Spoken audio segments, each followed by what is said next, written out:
সেমিফাইনালকে সামনে রেখে আর্জেন্টিনা দলের প্রাণভোমরা মেসি ভালো নেই, খেলতে পারাটাও অনিশ্চিত। এই গুরুত্বপূর্ণ মুহূর্তে দলের প্রধান কোচ স্কলোনি এবং মেসি যে অনুরোধ জানালেন ভক্তদের কাছে, বিস্তারিত জানতে ভিডিওতে একটি লাইক দিয়ে না টেনে সম্পূর্ণ ভিডিওটি দেখুন।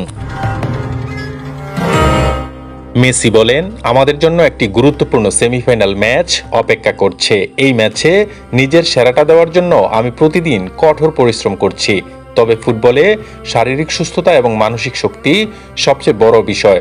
আমি বিশ্বের সব আর্জেন্টিনা সমর্থকদের, বিশেষ করে বাংলাদেশের অসংখ্য ভালোবাসার মানুষের কাছে একটি ছোট্ট অনুরোধ করতে চাই। আপনারা আমার জন্য দোয়া করবেন যেন আমি সম্পূর্ণ সুস্থ থেকে মাঠে নামতে পারি এবং দলের জন্য সর্বোচ্চটা দিতে পারি। আপনাদের ভালোবাসা ও সমর্থন সবসময় আমাকে অনুপ্রাণিত করে। জয় পরাজয় খেলাধুলারই অংশ, কিন্তু আপনাদের বিশ্বাস ও ভালোবাসাই আমাদের লড়াই করার শক্তি দেয়। সবাই দোয়া করবেন আমি যেন সুস্থ থাকি, আমার সতীর্থরাও যেন ভালো থাকে এবং আমরা সবাই মিলে একটি সুন্দর ও প্রতিদ্বন্দ্বিতাপূর্ণ ম্যাচ উপভোগ করতে পারি। ভালোবাসা রইল সবার জন্য। Vamos Argentina.